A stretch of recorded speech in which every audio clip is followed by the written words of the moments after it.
much you feel like you're prepared for something. It never happens on your time, like when you think you're ready. It always happens when it's supposed to happen. Because the period that you feel ready and people are not acknowledging the material the way you feel like they should because it's good, is the time that you actually develop skin thick enough to survive when it does work. Look, there's going to be people unhappy with the success that you have regardless. You know, without knowing who you are, an individual could look and just judge you and say, I don't like that. He had that diamond goat on his neck. Why'd he put that there?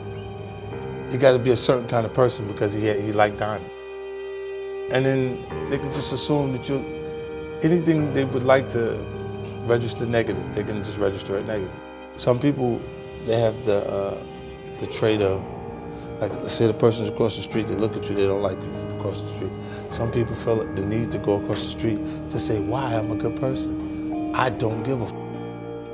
I genuinely don't give a f about how those people feel about me across the street because they don't care about me. Is it okay for me not to care about people that don't care about me?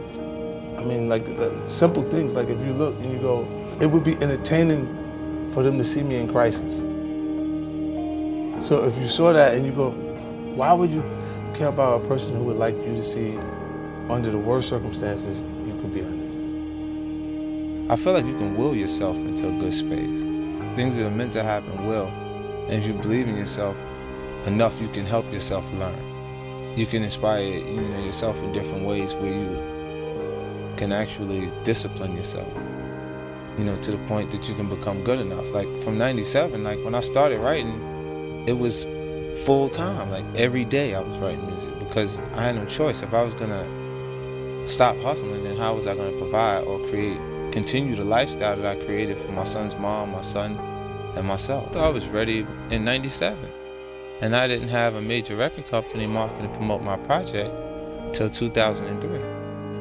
So for that time period, I had to run on my own energy.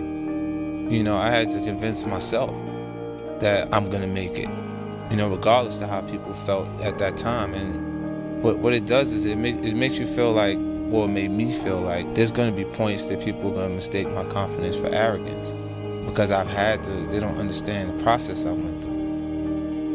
Whether it's your actual blood relatives or people that you've developed relationships over time that created value, there's points where some of them develop a sense of entitlement and it can't be met. Like what they feel like they're entitled to, you can't really do that for them. They get blinded by what you've done and they consistently say, look what you have, versus acknowledging what you've already done or just what you've done for them personally. They'll look at it and still be like, but you have, they get into that thought process where, but you have so much based on your accomplishments. You just fall into the new rooms with new people in them and accomplish so much that they'll minimize your accomplishments. You'll look and go, okay, I need to go to work. A lot of billionaires that are out there that aren't as notable. And then when you figure out how they did it, you go, like that, so. Are they willing to share with you? Yeah, you got a Musan, you just like smooth, 2013. And I pull up at the light in a hoopty. I'm in a Dodge, 93 Dodge Caravan. I didn't wash it. And I'm telling you, roll the window down. And you look over, and you don't roll your window down. He won't roll his window down. Take the same scenario, you put that guy in that Bentley at the light, and the guy pulls up next to him, and a Ferrari, and says, hey, roll the window down. He'll roll the window down, because it was a choice. But he feels like you may have something to say of value to me just on presentation.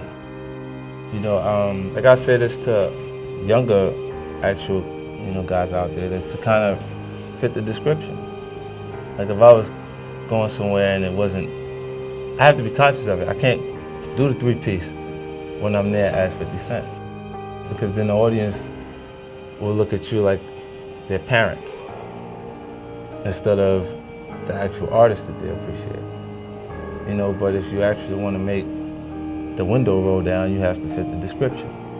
Make those relationships, to talk business, more Curtis than 50 Cent. when you see you go up, they'd like to see you come down. It's the artist community that does this. It's your fellow artists that does this to you. Because they look and they go, if you go up and you stay up, then I'm gonna have my shot. This is why they go, oh no, the first album's fire. You don't notice everybody's first album is fire? Why do they say that? They say that to every artist. They'll go Illmatic, they'll go Reasonable Doubt, they'll go Get Rich or Die Trying, Biggie, Ready to Die. All these albums, the first album. They'll pick that one and say that one was a classic. No matter what they do afterwards, they won't compare that material to that album. I try not to let things that affect me that I can't change. Right. You know, you can't change publicly how people perceive you. At points you see the harshest things ever. You think the timing will just be, you just be in an emotional state where you can't really, you're not tough at the moment, sensitive because you're not paying attention, and you see some shit publicly that a person said about you that you go, whoa. And it really bothers you that the person just said that, no matter who you are. You know, and I just don't allow that to create a new vulnerability for me. I allowed it to not matter. You know, you make investments in different things. Sometimes they win, sometimes they don't. More losses than wins, but when you do win, you win so big, it makes up for everything. You know, and that's been the journey, the experience. And then when I shift to do things in a different way, like people look now and say they're feeling momentum of me in television now, right? But I started this 10 years ago. I lost you don't see my losses. Like it happens, you know, periodically. I don't usually see people excited leaving the tables in Vegas if they didn't put chips on the table. Well, the most ruthless people that you run into are going to be people that are just focused and not necessarily taking your life into consideration while they're taking theirs. It's like the district attorney's office that she wants the conviction so she can move up and her career can be good. She'll give you 100 years. And you look, you go, why so much? Like, why do you have to do that? And it was like, what? You did it. In her mind, it's her doing her job and her moving up to the next level, and she'll just knock you over. You just become collateral damage. There's more ruthless people in the business world than in the street. You know, like they just have subtleties to their tactics. How they do things is more, you know, it's not confrontational. It's just, you know, but they're doing it right in front of you. You know, how they're structuring the actual deal, things that they're doing. It's like just taking the money for you. Look, robbery, at least it will give you the courtesy of showing you the gun so you can have those anxieties and feel those feelings that you would feel when you're being robbed. They'll do it on a piece of paper where you feel nothing. And just rob you right there. You see what I'm saying? Yeah. So it's the same tactics with a different approach. And a lot of them, the people that do this comfortably, like hand you the contract, the thing that they're not conditioned for is direct conflict.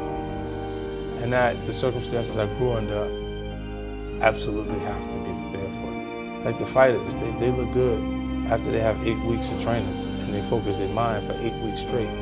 You got 8 seconds in the street. You got 8 seconds to adjust and do what you gotta do.